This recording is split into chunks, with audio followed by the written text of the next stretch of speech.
Welcome to study Buddha. आज है 24 मई 2024 और हम 24 मई से बनने वाले सभी महत्वपूर्ण प्रश्नों पर डिस्कस करेंगे। साथ में मैं आपको प्रत्येक प्रश्न से संबंधित इम्पोर्टेंट फैक्ट भी बताऊंगा, इसलिए इस वीडियो को लास्ट तक जरूर देखें। आप इस वीडियो का पीडीएफ इसके लिंक से डाउनलोड कर सकते हैं। साथ में आप हमारे टेलीग्राम चैनल से भी इसका पीडीएफ डाउनलोड कर सकते हैं। शुरू करें आज का करंट अफेयर। प्रश्न नंबर पहला है, हाल ही में टू लाइम को कहां का नया राष्ट्रपति चुना गया? Recently To Lam has been elected as the new president of which country? Option number A है वियतनाम, ऑप्शन नंबर बी है ताइवान, ऑप्शन नंबर सी है ईरान, ऑप्शन नंबर डी है इनमें से कोई नहीं, नॉन ऑफ दीज। तो इसका सही आंसर है ऑप्शन नंबर ए वियतनाम। कहाँ के बने हैं टू लाइम नए राष्ट्रपति? वियतनाम के। ये कौन है? टू लाइम है। कौन है? To Lam. तो टू लाइम जो इससे पहले वियतनाम के सार्वजनिक सुरक्षा मंत्री थे, को राष्ट्रपति चुने जाने से पहले वियतनामी संसद द्वारा मंत्री पद से हटा दिया गया था। To Lam who previously served as Vietnam minister of public security was removed from his position as minister by the Vietnamese parliament before he was elected president. General To Lam को जो कम्युनिस्ट पार्टी के politburo के सदस्य हैं। General To Lam a member of the Polity Bureau of the Communist Party. Next question. किस राज्य ने digital platform आपदा रिपोर्टिंग और सूचना प्रबंधन प्रणाली लॉन्च किया है? Which state has launched the digital platform disaster reporting and information management system? Option number A है Assam, and option number B है Manipur, and option number C है Meghalaya, and option number D है त्रिपुरा। इसका सही आंसर है ऑप्शन नंबर ए असम। क्या है? Assam. Next question, हाल ही में किस कंपनी ने एटीडी बेस्ट अवार्ड 2024 में तीसरा स्थान हासिल किया है? Which company recently secured third place in ATD best award 2024? Option number A है NTPC, and option number B है GAIL, and option number C है ONGC, and option number D इनमें से कोई नहीं, नॉन ऑफ दीज। इसका सही आंसर है ऑप्शन नंबर ए एनटीपीसी। क्या है? एनटीपीसी। पुरस्कार समारोह 21 मई 2024 को संयुक्त राज्य अमेरिका के न्यू ऑरलियंस में आयोजित किया गया था। The awards ceremony was held on 21 May 2024 in New Orleans, United State. Sushri Rachna Singh Bhal NTPC के मुख्य महानिदेशक रणनीतिक मानव संसाधन और प्रतिभा प्रबंधन ने कंपनी की ओर से पुरस्कार स्वीकार किया। मिस्टर रचना सिंह भाल chief general manager strategic human resource and talent management, NTPC accepted the award on behalf of the company. Next question. हाल ही में किसने केंद्रीय विद्युत विनियामक आयोग के सदस्य के रूप में शपथ ली है? Who recently took oath as member of Central Electric Regulatory Commission? Option number A है Ramesh Babu, B option number B है RK Singh, option number C है Gurdeep Singh, option number D है इनमें से कोई नहीं। इसका सही आंसर है option number A Ramesh Babu B. ये कौन है? Ramesh Babu B. Who is this? Ramesh Babu B. Next question, किसे इंडिया फर्स्ट लाइफ इंश्योरेंस के एमडी और सीईओ के रूप में नियुक्त किया गया है? Who has been appointed as the MD and CEO of India First Life Insurance? Option number A है R M Vishakha, and option number B है Rishabh Gandhi, and option number C है Rajeev Menani and option number D है संजीव पुरी। तो इसका सही आंसर है option number B, Rishabh Gandhi. This is correct answer, option number B, Rishabh Gandhi. ये कौन है? ऋषभ गांधी। तो इंडिया फर्स्ट लाइफ इंश्योरेंस के बोर्ड के वर्तमान उप मुख्य कार्यकारी अधिकारी ऋषभ गांधी को प्रबंध निदेशक और मुख्य कार्यकारी अधिकारी के पद पर पदोन्नत करने की मंजूरी दे दी है। The board of India First Life insurance has approved the elevation of Rishabh Gandhi, the current Deputy Chief Executive Officer, to the position of Managing Director and Chief Executive Officer. Next question, हाल ही में कौन सा देश अंतर्राष्ट्रीय गठबंधन का 99वां सदस्य बन गया है? Which country has recently become the 99th member of the international solar alliance? Option number A है इंडिया यानी भारत, ऑप्शन नंबर बी है फ्रांस, ऑप्शन नंबर सी है Spain and option number D है पनामा। तो this is correct answer, option number C, Spain. कौन बन गया? Spain. तो भारत और फ्रांस ने पेरिस में COP21 के दौरान संयुक्त रूप से अंतर्राष्ट्रीय सौर गठबंधन की शुरुआत की थी। India and France jointly launched the international solar alliance during COP21 in Paris. अब तक 116 देश ISA फ्रेमवर्क समझौते पर हस्ताक्षर करता है। सो फार 116 countries are signatories to the ISA framework agreements, जिनमें 94 ने अनुसमर्थन प्रक्रिया पूरी कर ली है।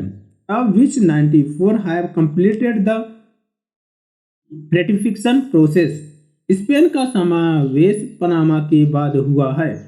Spain innovation come after Panama. Next question, हाल ही में साइबर सुरक्षा अभ्यास 2024 में किस सेना प्रमुख ने भाग लिया है? Which army chief recently participated in cyber security exercise 2024? Option number A है Anil Chauhan and option number B है Manoj Mukund Naravane and option number C है Manoj Pande and option number D है इनमें से कोई नहीं। इसका सही आंसर है option number A, Anil Chauhan. कौन है? अनिल चौहान। ये कौन है? अनिल चौहान। तो this is correct answer, option number A, Anil Chauhan. Chief of defence staff general Anil Chauhan ने 22 मई 2024 को साइबर सुरक्षा अभ्यास 2024 में भाग लिया है। Chief of defence staff general Anil Chauhan participated in cyber security exercise 2024 on May 22, 2024। इस अवसर पर उन्होंने साइबर क्षेत्र में भारत की रक्षा क्षमताओं को विस्तार देने के महत्व को उजागर किया। On this occasion, he highlighted the importance of expanding India's defense capabilities in the cyber sector। Next question, किस संघ ने दुनिया के पहले AI कानून को मंजूरी दे दी है? Which association approved the world's first major AI law? Option number A है एशियन संघ एंड ऑप्शन नंबर बी है संयुक्त राष्ट्र सुरक्षा परिषद यानी United Nation Security Council and option number C है यूरोपीय संघ यानी European Union and option number D है नाटो। तो इसका सही आंसर है ऑप्शन नंबर सी। क्या है? ऑप्शन नंबर सी, यूरोपीय संघ। किस संघ ने दे दिया है? यूरोपियन यूनियन ने। यह अभूतपूर्व कानून यूरोप के भीतर नवाचार को बढ़ावा देते हुए AI प्रौद्योगिकी में विश्वास, पारदर्शिता, जवाबदेही सुनिश्चित करने के लिए व्यापक नियम स्थापित करता है। This ground breaking legislation established comprehensive rules to ensure trust, transparency and accountability in AI technologies while fostering innovation within Europe। Next question, हाल ही में स्विगी ने किस प्लेटफॉर्म के साथ धोखाधड़ी में रोकथाम के लिए समझौता किया है? Recently Swiggy signed an agreement with which platform for fraud prevention? Option number A है शील्ड, ऑप्शन नंबर बी है जोमेटो, ऑप्शन नंबर सी है interlink and option number D है इनमें से कोई नहीं। तो इसका सही आंसर है option number A. This is correct answer, option number A shield. Online food delivery platform Swiggy ने अपनी धोखाधड़ी की रोकथाम और पहचान क्षमताओं को बढ़ाने के लिए device first risk AI platform Shield के साथ साझेदारी की है। Online food delivery platform Swiggy has partnered with device first risk AI platform Shield to enhance its fraud prevention and dedication capabilities. Next question, हाल ही में बुद्ध पूर्णिमा 2024 या बुद्ध जयंती या बैसाख कब मनाया गया है? When is बुद्धा पूर्णिमा 2024 और बुद्धा जयंती और Baisakh celebrated recently? Option number B है ए है 20 मई यानी 20 मई, ऑप्शन नंबर बी है 21 मई यानी 21 में, ऑप्शन नंबर सी है 22 मई यानी 22 में, ऑप्शन नंबर डी है 23 मई यानी 23 में। इसका सही आंसर है ऑप्शन नंबर डी 23 मई। क्या है? 23 मई।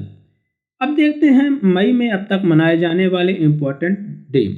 तो 1 मई को मनाया गया था इंटरनेशनल लेबर डे, 2 मई को मनाया गया था वर्ल्ड ट्यूनर डे, और 3 मई को मनाया गया था प्रेस फ्रीडम डे, और 4 मई को मनाया गया था कोल माइनर डे, और 4 मई को ही मनाया गया था इंटरनेशनल फायर फाइटर्स डे, और 5 मई को मनाया गया था वर्ल्ड लॉफ्टर डे। यह फर्स्ट संडे ऑफ मई होता है। और 6 मई को मनाया गया था इंटरनेशनल नो डाइट डे, और 7 मई को मनाया गया था वर्ल्ड एथलेटिक्स डे, और 7 मई को ही मई का पहला मंगलवार वर्ल्ड अस्थमा डे भी मनाया गया था। 8 मई को मनाया गया था वर्ल्ड रेड क्रॉस डे या रेड क्रिसेंट दिवस, और 8 मई को ही वर्ल्ड थैलेसीमिया डे भी मनाया गया था।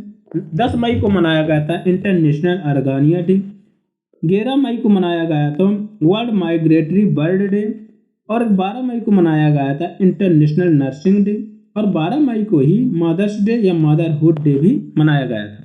15 मई को मनाया गया था इंटरनेशनल फैमिली डे, और 16 मई को मनाया गया था international day of living together in peace. 17 मई को मनाया गया था world telecommunication and information society day, और 18 मई को मनाया गया था इंटरनेशनल म्यूजियम डे, और 18 मई को ही वर्ल्ड एड्स वैक्सीन डे भी मनाया गया था, और 20 मई को मनाया गया है वर्ल्ड बी डे, और 21 मई को मनाया गया है नेशनल एंटी टेररिज्म डे, और 22 मई को अभी मनाया गया है इंटरनेशनल बायोडाइवर्सिटी डे। ये हो गए मई में अब तक मनाए जाने वाले महत्वपूर्ण दिवस।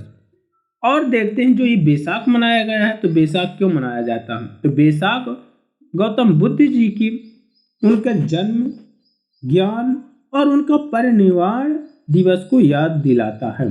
तो Baisakh commemorate his birth, his enlightenment and his passing away परिनिर्वाणा।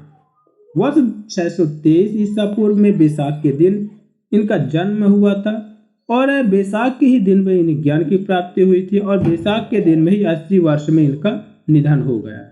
He was born on the day of Baisakh in 623 BC and attained enlightenment and died on the same day at the age of 80। संयुक्त राष्ट्र महासभा ने 1999 में अपने संकल्प 54-115 के माध्यम से अंतर्राष्ट्रीय स्तर पर बैसाख दिवस को मान्यता दी है। The United Nations General Assembly recognise the day of Baisakh internationally through its resolution 54-115 in 1999। Next question, हाल ही में इंडियन ऑयल ने किस देश को प्रीमियम ईंधन XP100 का निर्यात किया है? To which country has Indian oil recently export premium fuel XP100?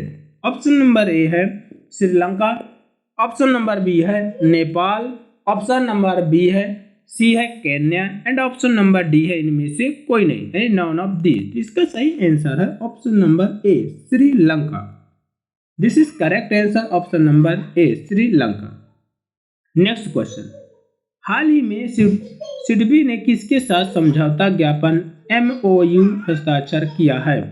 With whom has SIDBI recently signed a memorandum of understanding?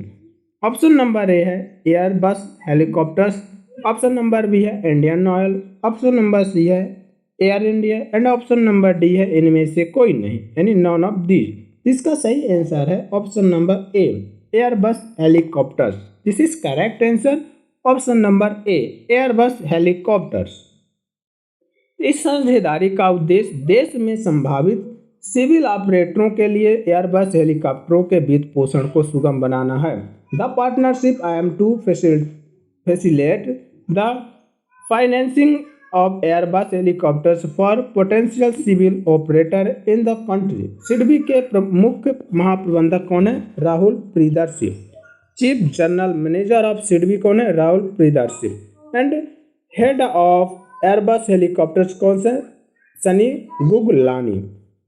ये हो गए आज के महत्वपूर्ण करंट अफेयर। फ्रेंड्स, यदि आपकी कोई क्वेरी हो तो आप कमेंट्स बॉक्स में ज़रूर टाइप करें, साथ में इसे ज़्यादा से ज़्यादा लाइक एंड शेयर जरूर करें और इसे सब्सक्राइब भी करें। Thanks for watching this video.